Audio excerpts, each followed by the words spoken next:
벌써 11달 저희 2012년이 지나가게 되고 이제 정말로 한 달이 남았습니다.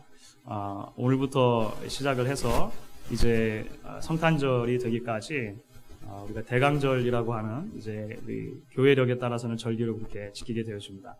시간들 동안에 하나님께서 우리에게 주시는 은혜가 있고 또 우리 각자 심령 가운데 하나님께서 예비하신 그 각각의 은혜들이 넘치는 시간이 될 수 있으면 좋겠습니다. 그 한국에 조병화 시인이라고 하는 분이 있는데요. 조병화 시인의 지루함이라고 하는 시에 이런 대목이 있습니다. 기다림이 없는 인생은 지루할 거다. 그 기다림이 너무나 먼 인생은 또한 지루할 거다. 그 기다림이 오지 않은 인생은 더욱더 지루할 거다. 사실 우리가 인생을 살아간다고 하는 것은 어쩌면 기다림의 연속이라고 할 수 있을 것 같습니다. 그렇죠? 우리는 매일매일 사람을 기다리기도 하고 때를 기다리기도 하고 물건을 기다리기도 하면서 그렇게 살아가는 것 같습니다. 학교 간 자녀를 기다리고 손님을 기다리고 또 퇴근 시간을 기다리고 주말을 기다리고 우편물을 기다리고 주문한 음식을 기다리고 하여간 저희는 기다리면서 살아가는 것 같습니다. 그런데 저는 오늘부터 앞으로 3주 동안 한 특별한 기다림에 대한 이야기를 여러분들과 함께 나누려고 합니다. 그 기다림이 다른 모든 종류의 기다림과 비교했을 때 다른 이유는, 특별한 이유는 그것이 바로 인류의 구원자이신 메시아에 대한 기다림이기 때문에 그렇습니다.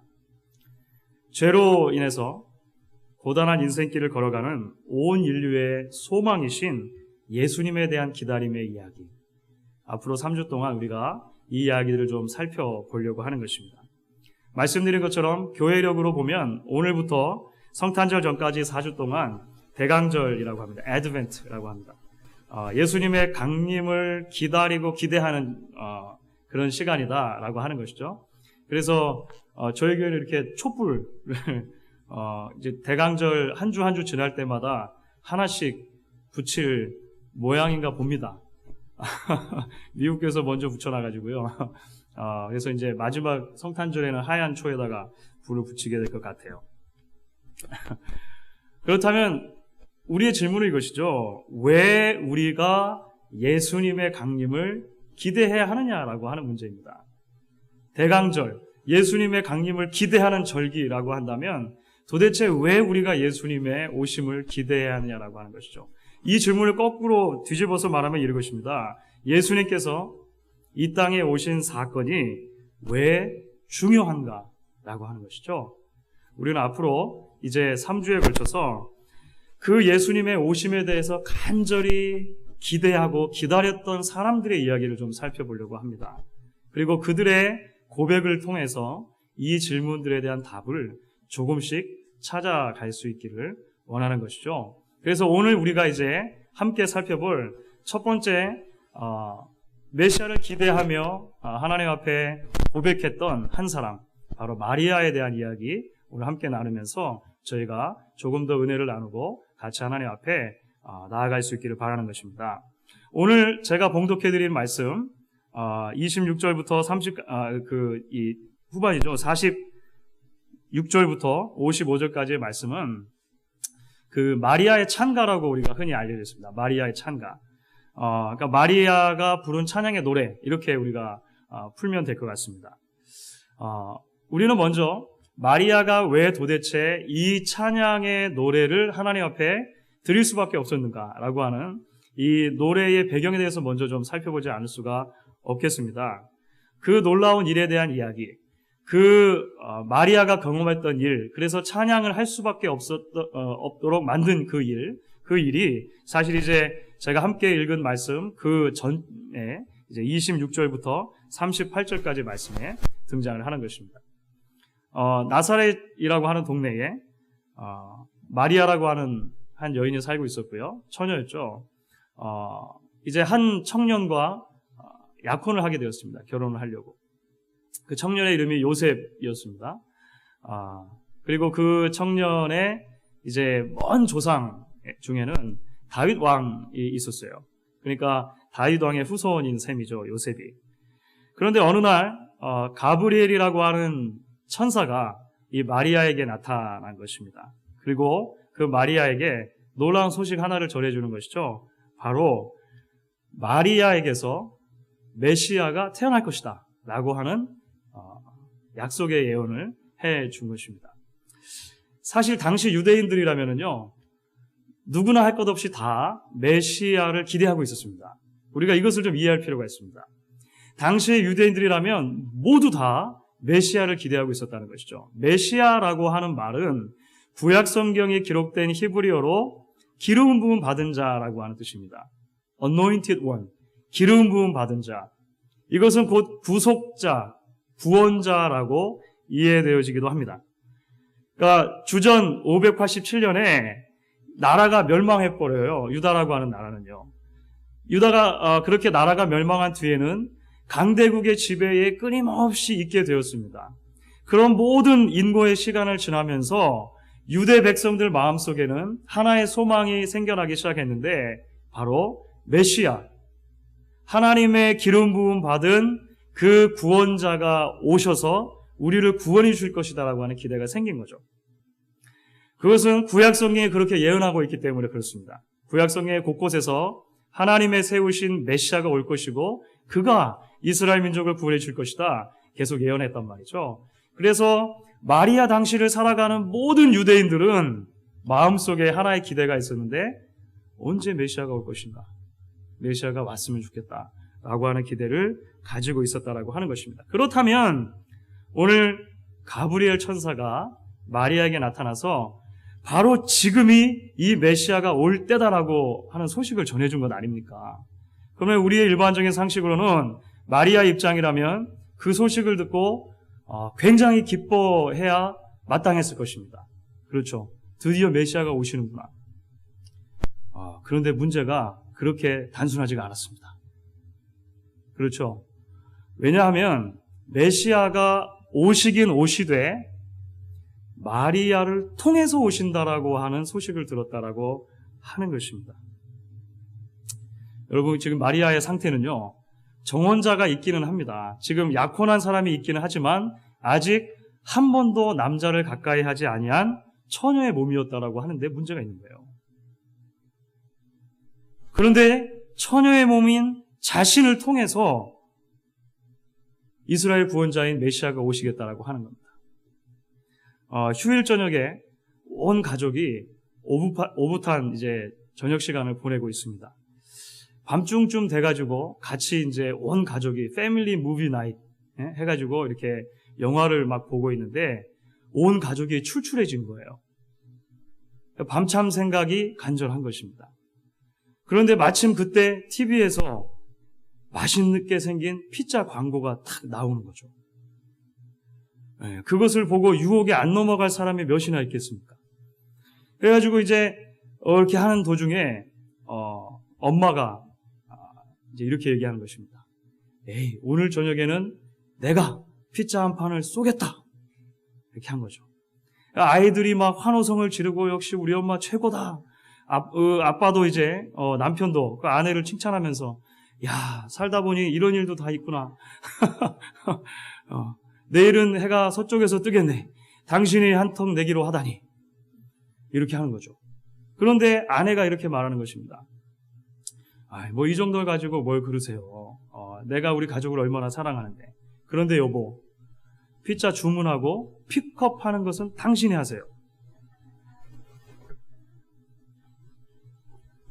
그런 상황에 별로 처해보시지 않으신 것 같은데요. 여러분, 이게 피자를 먹는다고 하는 사실은 밤참으로 굉장히 즐거운 일이죠. 하지만 그것을 내가 주문하고 내가 픽업해와야 되는 시점이 되면 이 얘기가 달라지는 것입니다. 더군다나 지금 재미있는 영화를 보고 있고 파자마를 입고 있어요. 밖에 나가려면 옷도 갈아입어야 되고 시동을 걸어가지고 차를 타고 데펴가지고 나갔다 와야 된단 말이죠. 이게 보통 심각한 일이 아니라고 하는 것입니다.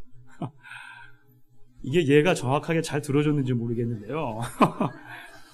여러분, 이게 메시아가 태어날 것이라고 하는 사실은 기쁜 게 분명한 거예요.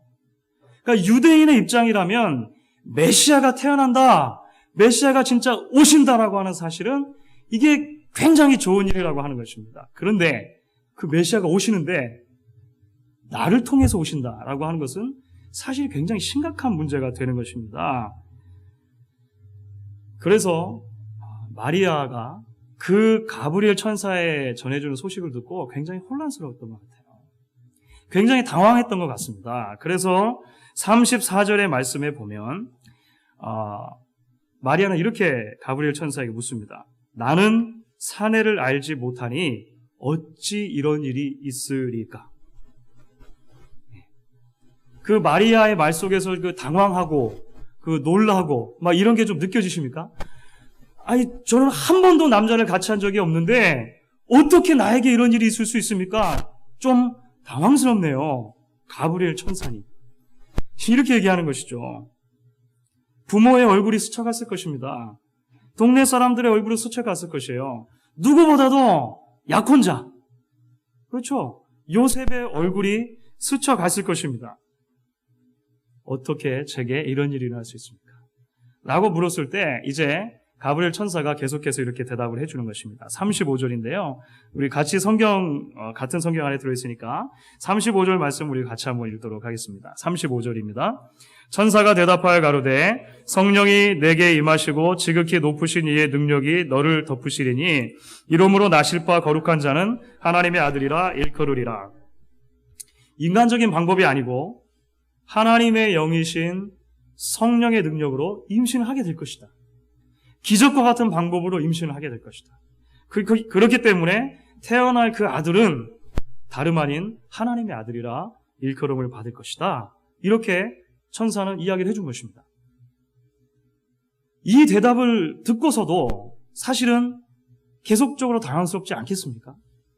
사실 왜냐하면 이 말씀이 인간적인 측면에서 볼 때 굉장히 받아들이기 힘든 부분이 있는 것이 분명하다라고 하는 것입니다. 사실 이렇게 천사가 대답해줬다 하더라도 마리아의 입장에서 자기 가족과 주변에 있는 사람들에게 어떻게 그 이야기를 먼저 꺼내서 이야기해 줄 수가 있겠습니까? 그런데 마리아는 놀랍게도 이렇게 말하죠. 38절입니다. 주의 계집종이오니 말씀대로 내게 이루어지다. 이렇게 말하는 것입니다. 그리고 나서 우리가 오늘 함께 읽은 본문인 그 마리아의 찬가, 그 찬양의 노래를 지어서 하나님 앞에 부르게 된다라고 하는 것이죠. 여러분, 그렇기 때문에 이 찬가에는 지금 현재 자기 자신에게 일어난 사건을 바라보고 해석하는 마리아의 그 고백이 들어있는 것입니다. 그리고 이제 우리는 그 마리아의 이 고백을 통해서 메시아를 향한 마리아의 기대가 어떤 종류의 기대였고 어떤 종류의 기다림이었는지 우리가 조금 더 살펴보게 된다라고 하는 것입니다. 오늘 무엇보다도 이 마리아의 찬가 속에 우리가 나타난 이 오실 메시아를 향한 마리아의 기다림은 순종의 기다림이라고 할 수 있습니다. 이것이 첫 번째 우리가 발견하게 되는 진리죠. 이 기다림은 다름 아닌 순종의 기다림이었다라고 하는 것입니다. 이 노래는 하나님의 뜻이 자신의 인생을 통해서 이루어지기를 순종하는 마음으로 하나님 앞에 부르는 찬양의 노래라고 하는 것이죠. 가브리엘 천사의 소식을 듣고 나서 분명히 마리아는 당황스러웠을 것입니다. 처녀의 몸인 자신이 성령의 능력으로 임신을 하게 될 것이라는 사실 자체만으로 이게 사실 굉장히 당황스럽다고 하는 것이죠. 그런데 사실 여러분, 이것은 단지 당황스러운 감정을 지나서 당시 이스라엘 백성들의 그런 여러 관념으로 볼 때 사실 마리아의 감정이 두려움으로 나아가는 것이 당연한 것입니다. 단순하게 이게 이해가 좀 안 된다라고 하는 것을 지나서 사실은 이 현재 처해져 있는 상황이 마리아에게 굉장히 두려운 상황이라고 하는 것입니다. 왜냐하면 명예를 중요하게 생각하는 그 유목의 문화에서 약혼한 여인이 결혼 전에 아이를 가진다라고 하는 것은 자신을 비롯해서 온 가족에게 대단히 큰 불명예를 가져다 줄 수 있는 그런 가능성을 가진 사건이었습니다. 더군다나 혹여라도 약혼한 남자의 아이가 아니고 다른 아이를 임신했다라고 하는 소식이 퍼지게 된다면 이것은 생명의 위협을 받는 자리까지 이르는 것이죠. 여러분 명예살인이라고 혹시 들어보셨습니까? 명예살인? 오늘날에도 유목문화가 남아있는 그 아랍권에서는요, 명예살인이라는 게 존재합니다. 여러분 그게 혹시 무엇이냐면요, 대개 혼전의 순결을 잃거나 불륜을 저질러 가지고요, 가족에게 불명예를 안겨다 준 그 집안에 딸이 있으면 오라버니들이나 아버지가 살해하는 것입니다. 우리의 관념으로는 잘 이해가 안 되시죠? 그런데 여러분 21세기엔 지금도 이런 일들이 공공연하게 자행되고 있고요. 통계에 의하면 한 해에 이 명예살인으로 죽어나가는 젊은 처녀들의 숫자가 전 세계적으로 몇 명 정도 될 것 같으십니까? 5,000명이 된다고요. 5,000명. 21세기에. 예. 대단한 것이죠. 그러니까 이 각 문화에 따라서 명예와 불명예를 중요하게 생각할 때 가족에게 또는 개인에게 불명예가 왔다고 생각하는 것을 굉장히 심각하게 받아들일 수 있다고 하는 것이죠. 이스라엘 백성들도 마찬가지였습니다. 그리고 더군다나 율법에서도 비슷한 이야기를 하고 있어요. 그렇기 때문에 지금 이 상황 가운데 마리아가 두려워하고 사실은 염려하고 걱정하는 것이 당연하다라고 하는 것이죠. 그런데 이 모든 상황들 속에서 마리아가 선택한 것이 무엇입니까? 당황하거나 두려워한 것이 아니라 하나님께서 천사를 통해 자신에게 주신 말씀을 순종하고 붙든 것입니다. 이것이 굉장히 놀랍다라고 하는 것입니다. 자신에게 일어날 수 있는 모든 가능한 나쁜 결과들을 바라보기보다 하나님의 말씀과 약속을 의지했다라고 하는 것이죠. 그리고 나서 이제 이렇게 노래하는 것입니다. 오늘 49절과 50절에서 마리아가 어떻게 노래하고 있습니까? 능하신 이가 큰 일을 내게 행하셨으니 그 이름이 거룩하시며 긍휼하심이 두려워하는 자에게 대대에 이르는도다. 이렇게 찬양하고 있는 것입니다. 전능하신 하나님께서 나를 통해서 정말로 내가 기대하지 않았던 거대한 일을 이루실 것이다. 그 사실을 믿음으로 받아들이고 하나님 앞에 노래하기로 결단했다라고 하는 것이죠. 그리고 이와 같이 마리아가 자신에게 일어난 하나님의 큰 일을 순종함으로 받아들이기로 결단했을 때 놀라운 일이 일어나기 시작했습니다. 그것이 무엇인가 하면 마리아의 마음속에 기쁨이 넘쳐난 것이에요. 이게 잘 이해할 수 없는 일입니다. 마리아의 마음속에 기쁨과 감사와 찬양이 가득 차게 되었다라고 하는 것이죠. 그래서 46절부터 이제 우리 초반부가 되는데요. 입을 열어서 노래하면서 마리아는 이렇게 노래를 시작하는 것입니다. 내 영혼이 주를 찬양하며 내 마음이 하나님 내 구주를 기뻐하였음은 그 계집종의 비천함을 돌아보셨습니다. 이렇게 하나님께 노래를 하는 것입니다. 마리아는 이제 하나님의 관점에서 자신에게 일어난 일들을 생각해보고 해석해 보았을 때 그것이 바로 하나님께서 자신의 비천함을 오히려 돌보아 주시고 긍휼히 여겨주시는 사건이라고 하는 것을 깨닫게 된 것이에요. 자신의 죄인됨과 소망 없음을 생각할 때 오히려 자신에게 일어난 일이 부끄러움이나 감출 일이 아니라 하나님 앞에 찬양할 일, 하나님 앞에 감사할 일이라고 하는 것을 마리아가 깨달았다고 하는 것입니다. 주 안에서 사랑하는 성도 여러분, 예수님께서 이 땅에 오신 사건이 우리에게 중요한 이유가 무엇입니까? 예수님께서 이 땅에 오셨다는 사실, 그것이 저와 여러분에게 왜 중대한 사건이냐라고 하는 것입니다. 그것은 바로 그 사건이 거룩하신 하나님께서 죄로 인해 죽어가는 인류의 비참함을 돌아보신 사건이기 때문에 그렇다라고 하는 것입니다. 여러분, 사실 거룩하신 하나님의 입장에서 볼 때 자신이 창조하신 인간이 죄를 짓고 하나님의 통치에 반기를 든 것은 하나님께 지독한 불명예가 되는 일입니다. 그런데 그 손상된 하나님의 명예를 회복하시기 위해서 하나님께서는 우리를 명예살인의 제물로 삼지 않으셨다라고 하는 거예요. 사실 하나님께 불명예를 안겨드린 것은 우리죠. 죄인인 우리라고 하는 것입니다. 그러면 마땅히 죄인인 우리가 그 죄에 대한 책임을 져야 함에도 불구하고 하나님께서 우리를 명예살인의 제물로 삼지 않으셨다는 것입니다. 하나님의 방법은 무엇이냐면 자신의 사랑하는 아들 예수 그리스도 독생자를 이 땅에 보내주시고 그 예수 그리스도가 십자가상에서 가장 치욕스러운 죽음을 당하도록 내어주신 것이에요. 하나님의 구원 방법은 무엇이었냐면 예수님을 명예살인의 제물로 올려놓으셨다라고 하는 것입니다. 누구 때문입니까? 저와 여러분의 죄 때문에 하나님께서 그렇게 하셨다라고 하는 것이죠.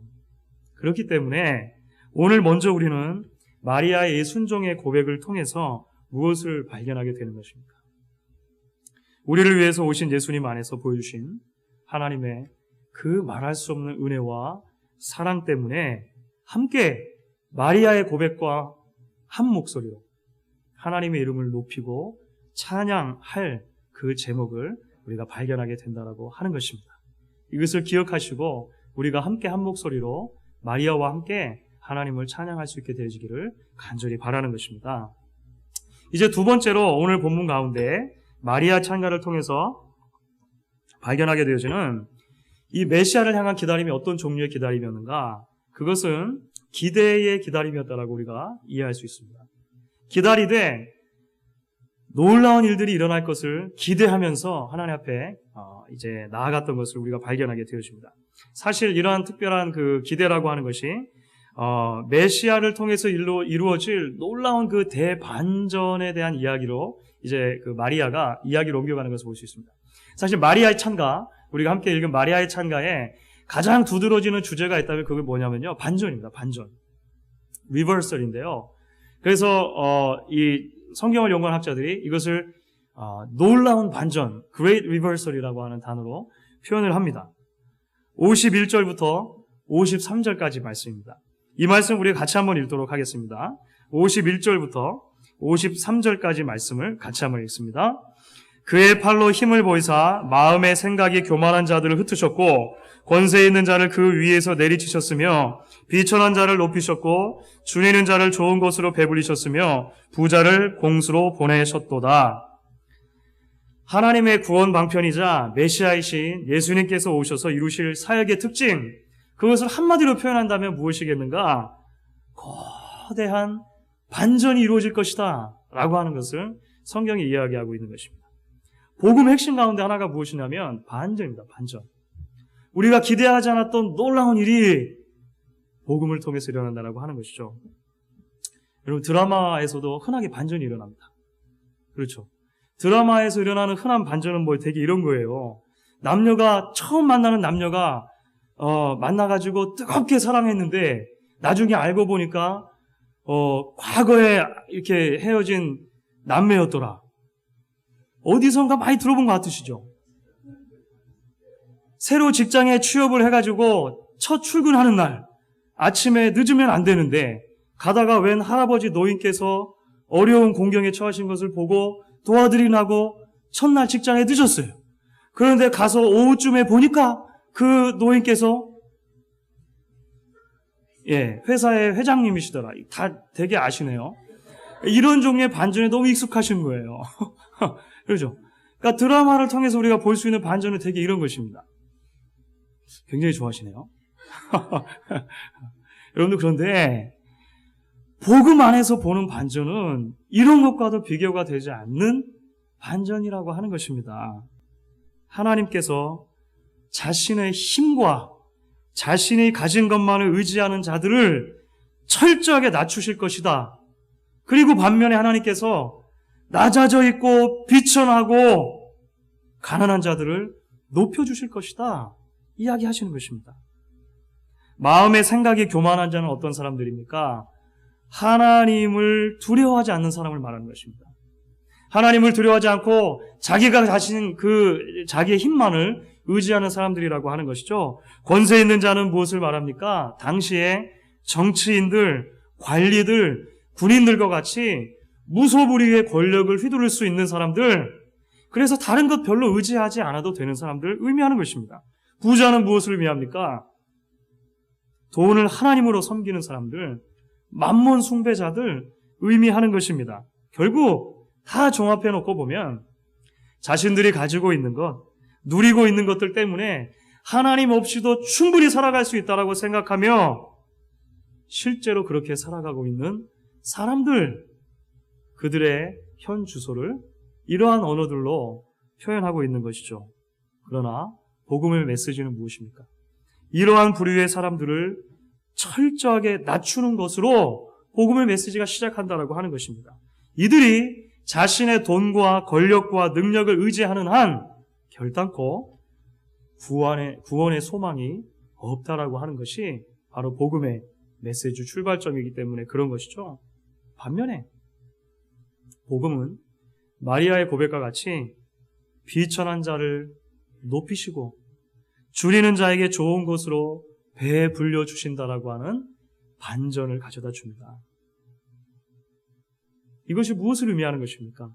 하나님 없이 내게 소망이 없다고 고백하는 죄인들, 그래서 하나님께 손들고 나오는 심령이 가난한 사람들, 하나님께서 긍휼히 여겨주실 것이라고 하는 것입니다. 의에 줄이고 목마른 영혼들, 오직 하나님께만 소망이 있다라고 고백하는 그러한 사람들, 하나님께서 참으로 그 영혼에 필요한 것들을 공급해 주시고 영혼에 만족을 주시고 배부르게 해줄 것이다 라고 하는 것이 복음의 약속이라고 하는 것입니다. 사랑하는 성도 여러분, 그렇기 때문에 복음서를 펼칠 때 등장하게 되어지는 구원 메시지의 가장 첫 이야기들은 변함없이 이 이야기로 시작을 합니다. 그것이 무엇입니까? 하나님이신 예수 그리스도께서 하늘 보좌에 그 막강한 권력과 힘과 부와 존귀와 모든 것들을 다 내려놓으시고 비천한 말 구유로 오신다라고 하는 것입니다. 여러분, 이것보다 더 큰 반전이 어디 있습니까? 창조주이신 하나님께서 피조물의 모양, 인간으로 오시는 것이에요. 그것도 왕궁으로 오지 않으시고 말 구유에 오시는 것입니다. 구원자이신 예수께서 가장 낮은 자리에 오셨다라고 하는 것이 구원의 반전의 출발점이라고 하는 것입니다. 그리고 그 낮은 자리로부터 십자가를 향하게 되실 것이고 그 십자가를 바라보는 비천한 백성들을 부활 때에 자기 자신과 함께 높여주실 것이라고 하는 이 놀라운 구속의 진리가 복음의 메시지 안에 담겨져 있다고 하는 것입니다. 여러분, 그렇기 때문에 성탄의 메시지는 그 어느 때에나 끊임없이 스스로를 높아지려고 하는 세대 가운데 스스로 자신의 스펙을 바벨탑과 같이 쌓아가고 있는 그 어느 시대이든지 간에 우리에게 주시는 하나님의 구원의 메시지라고 하는 것입니다. 그리고 하나님의 이 놀라운 초대 메시지에 우리 인류의 소망이 있다라고 하는 것입니다. 사랑하는 성도 여러분, 이제 성탄을 앞둔 12월의 한 달 동안 우리에게 새로운 종류의 기다림이 있을 수 있기를 소망해 봅니다. 우리를 위해서 나실 아기 예수에 대한 기다림이 이 마리아의 고백과 같이 예수님을 통해 우리 안에 일어날 놀라운 일들에 대해서 순종함으로 나아가며 또한 동시에 놀라운 반전이라고밖에 말할 수 없는 그 하나님의 구원의 역사를 우리가 함께 기대하며 마음으로 마리아의 찬양의 노래에 함께 찬양으로 동참할 수 있게 되어지는 대강절 기간 그리고 성탄의 기간들이 될 수 있기를 주님의 이름으로 간절히 축원하는 것입니다.